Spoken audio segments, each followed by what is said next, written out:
That's happening inside. Shay.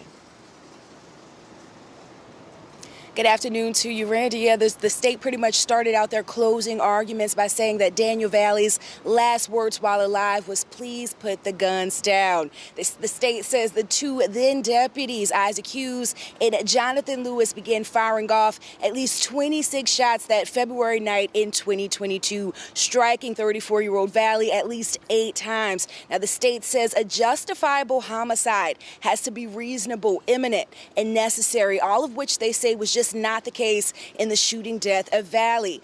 Then the body camera footage shown again from that fateful night, the prosecution saying the state had at least 13 minutes, or that officers had at least 13 minutes to de-escalate the situation. You see the back and forth from Valley and the deputies asking him to get out of the vehicle. In the last seconds of his life, Valley then turns back on his vehicle, then pleads with officers not to take his life with his hands up. That's before he hits the horn and shots begin. Now, prosecution says ex-deputy Isaac Hughes, who was the first to start firing shots that night, was not supposed to be in front of the vehicle to begin with.